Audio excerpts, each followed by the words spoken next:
Hello everyone, कैसे हो आप सभी लोग। आ, बहुत दिनों के बाद आज मैंने मोबाइल उठाया है ब्लॉगिंग करने के लिए। इधर कुछ टाइम से मैं बहुत ज़्यादा बिजी थी, बहुत ज़्यादा। तो मैं मतलब अभी तो फ़िलहाल जहाँ हूँ वो मैं आप लोग के साथ शेयर करूँगी। पर आप अभी मेरे पीछे देख सकते हो ये कि पूरा खाली घर है। और मैंने सबसे पहले तो आप लोगों का स्वागत है मेरे चैनल प्रिया अमर की दुनिया में। और बहुत टाइम के बाद मैंने वीडियो बनाने का सोचा, क्योंकि आप लोगों को मैं वीडियो बनाती हूँ तो थोड़ा बहुत अपडेट देती रहती हूँ ना। तो मैंने सोचा कि मैं आप लोगों को अपडेट कर दूँ कि एक्चुअली में हमारे लाइफ में क्या चल रहा है अभी। तो अभी मैं फ़िलहाल हूँ हरिद्वार में। और हरिद्वार मैंने आप लोगों को बताया था कि हम लोग शिफ्ट करने वाले हैं अहमदाबाद से हरिद्वार। क्यों शिफ्ट करने वाले हैं ये भी मैंने आप लोगों को बताया था कि मतलब मेरे हस्बैंड जी का ड्यूटी यहाँ हो गया था।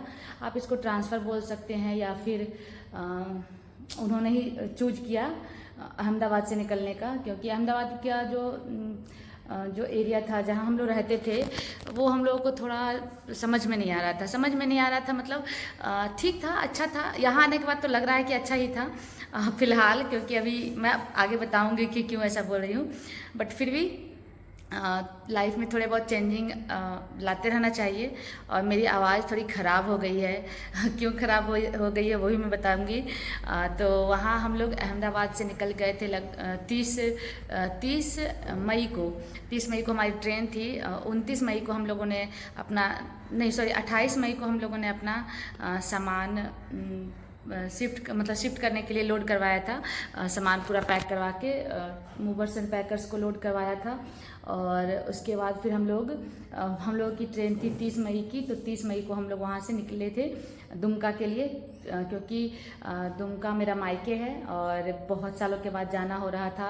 और मतलब हम लोग डिसाइड पहले नहीं किए थे कि जाना है, लेकिन क्योंकि हम लोग को शिफ्ट करना था और शिफ्टिंग के तुरंत बाद हस्बैंड जी यहाँ आते तो घर ढूंढने में उनको टाइम लगता, इसलिए हम लोगों को दुमका जाना मजबूरी था। तो हम लोग वहाँ पर लगभग 10 से 12 दिन रहे हैं। और थोड़े बहुत वीडियो मैं उसके भी शेयर करते आई हूँ आप लोगों के साथ, क्योंकि दुमका में मैंने वीडियो नहीं बनाया था। एक तो मैं थक गई थी बहुत ज़्यादा, क्योंकि आप समझ ही सकते हैं कि सामान शिफ्ट करना इतना आसान नहीं है, घर को समेटना इतना आसान नहीं है। तो बस वहाँ हम लोग बहुत ज़्यादा ही थक गए थे, इसलिए दुमका जाके बस रेस्ट किए और मस्ती किए, बहुत सारा मस्ती किए। क्योंकि दुमका में हम लोग सभी लोग आए थे, मतलब मेरा बड़ा वाला भाई की वाइफ और उसका बाबू, उसकी बेटी वहीं थी, मतलब मेरी भतीजी।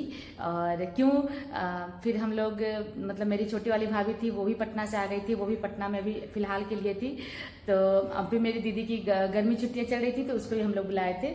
और सब कोई जमा हुए थे। बुलाना नहीं बुलाना वो तो बात की बात है, क्योंकि हमारी जो छुटकी है मिशू, मेरे बड़े वाले भाई की बेटी, उसका बर्थडे था, फर्स्ट बर्थडे था, तो वो भी जाना जरूरी था। तो सोचो कोइंसिडेंस ऐसा हुआ कि जब हम लोग शिफ्ट किए तो हम लोग को दुमका जाना ही था और उसी बीच उसका बर्थडे भी था। तो हम लोगों को अलग से ज़्यादा कुछ मेहनत करने की ज़रूरत नहीं पड़ी और उसी में हम लोगों का वो भी हो गया। और जून जो महीना है ना मेरे मायके में बहुत ही पार्टियों भरा महीना है, क्योंकि जून में ही बहुत सारे मतलब बर्थडे हैं मेरे भाई का, मेरी दीदी के बेटे का, मेरी दीदी का एनिवर्सरी, मेरे बड़े वाले भाई का एनिवर्सरी, छोटे वाले भाई का एनिवर्सरी। और अब तो मेरी पुचकी मिशू का भी बर्थडे उसी टाइम पीरियड में है, मतलब 8, 9, 10, 11, 12, 5 6 7 नहीं 8, 9, 10, 11, 12 इस तरह से हम लोग कंटिन्यू केक कटिंग कर रहे थे। तो कभी कुछ होता ही जा रहा था। तो वहाँ पर लगभग 10 दिनों के लिए मैं थी और बहुत ही अच्छा लगा था। मतलब बहुत टाइम के बाद जाना ना बहुत ही खुशनुमा था, बहुत ही अच्छा लगा था। वहाँ बारिश होती थी, सबसे बड़ी बात है कि वहाँ बारिश भी बहुत होती थी। पता नहीं क्यों, लेकिन गर्मी अहमदाबाद में भी जब हम लोग थे तो वहाँ बहुत गर्मी थी, बहुत गर्मी। हरिद्वार में भी जब से आई हूँ मैं तब से 2-3 दिन तो ठीक था, लेकिन अभी भी बहुत, यहाँ भी 2-3 दिनों से बहुत गर्मी हो रही है। लेकिन दुमका में ऐसी सड़ी हुई गर्मी नहीं फील हुई थी, क्योंकि वहाँ पर बारिश होते रहती थी। थोड़ा भी मौसम ख़राब होता था गर्मी वाला तो तुरंत ही बारिश हो जाता था। और फिलहाल मैं आप लोगों से बात करने के लिए मैंने फ़ैन बंद करके रखा है, तो थोड़ा सा ही अपडेट मैं दूंगी। उसके बाद मैं आप लोगों को अपना खाली घर दिखाऊंगी, क्योंकि जब हम लोग गए दुमका ना उसके 1 दिन के बाद ही मेरे हस्बैंड जी आ गए थे यहाँ। उनको ज्वाइन करना ज़रूरी था तो वो आ गए थे, वो नहीं रुके थे 10 दिन। मैं अपने दोनों बच्चों के साथ थी और हस्बैंड जी आ चुके थे यहाँ। तो वो फिर उन्होंने घर ढूंढा किसी तरह, क्योंकि घर ढूंढना ना इतना टफ काम है ना, इतना टफ काम है। मतलब मुझे तो लगता है ना कि सरकार को भी एक ऐसा वेबसाइट बनाना चाहिए ना जहाँ पर आपको आपके हिसाब से आपका घर मिल जाए। जैसे बहुत लोग बहुत हाई फाई घर भी लेते हैं, बहुत लोग नॉर्मल घर चाहते हैं अपने परिवार के लिए, तो मिलता नहीं है घर ना। बहुत ही टफ काम है घर ढूंढना। और अगर आपके पास आपकी गाड़ी नहीं हो तो और ज़्यादा ही टफ है, क्योंकि हमारी जो स्कूटी है वो तो लगेज के साथ ही आ रही है ना, तो बहुत दिक्कत हो गया था।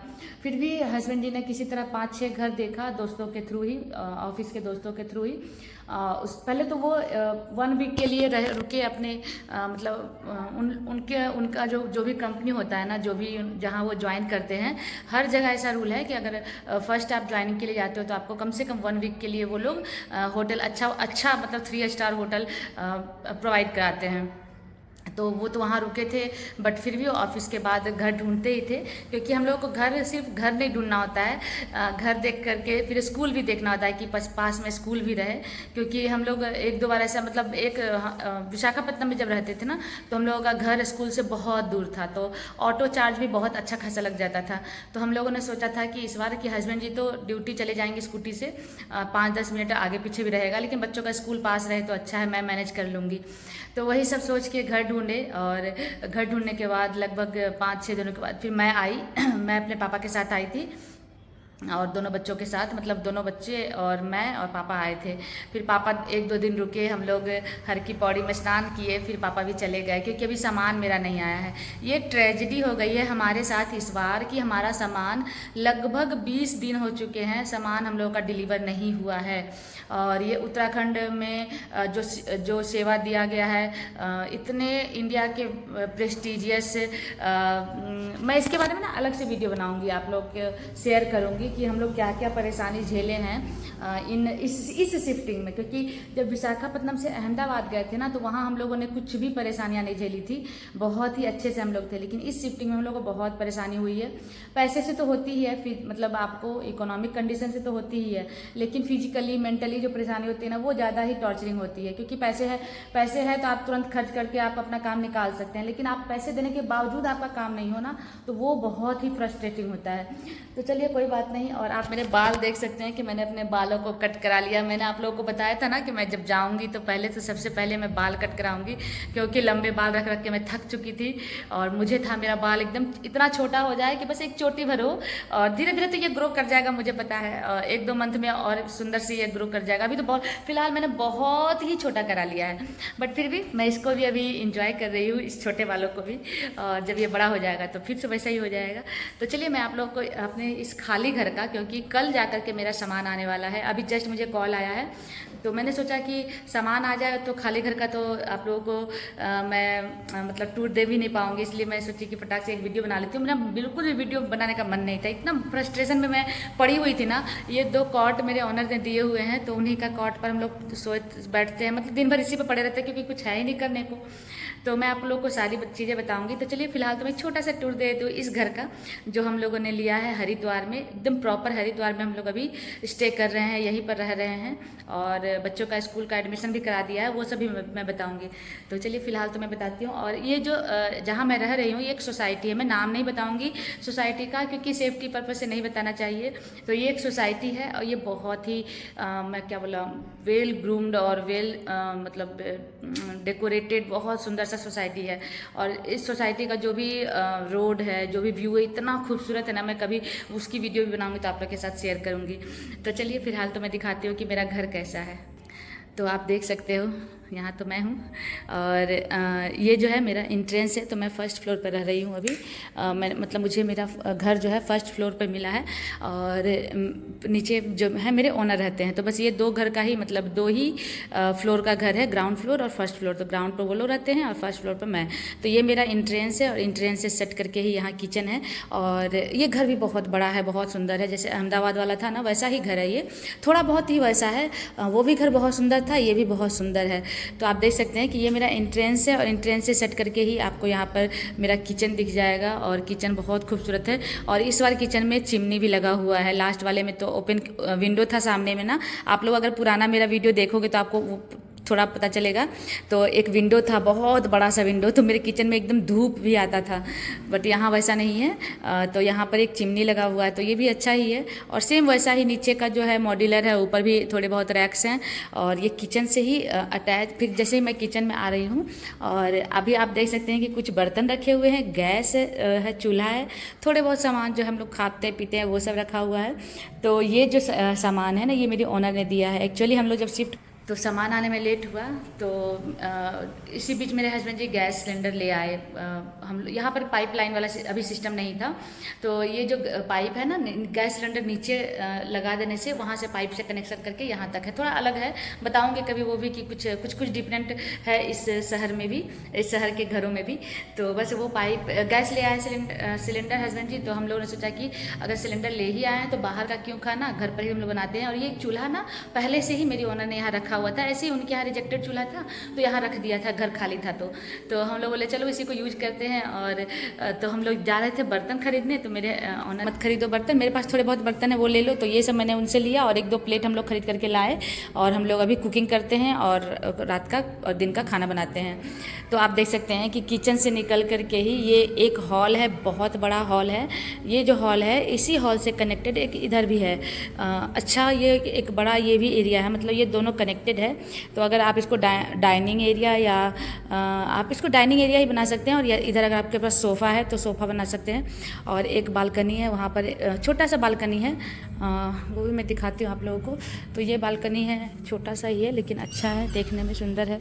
और यहाँ एक छोटा सा बाथरूम है जो वॉशिंग एरिया बनाया हुआ है। इन्होंने बोला कि आप वॉशिंग मशीन उसमें रख सकते हैं, तो उसका पाइप वाइप सब डला हुआ है उसमें। तो ये आप हॉल देख रहे हो ना, हॉल से कनेक्टेड, मतलब किचन, हॉल और उसी से कनेक्टेड 2 रूम हैं। तो 2 BHK ही हम लोगों ने लिया है, क्योंकि घर पर थोड़े बहुत गेस्ट भी कभी आए अगर, या फिर बच्चे भी बड़े हो रहे हैं तो दिक्कत ना हो। और रूम भी अच्छा खासा बड़ा है।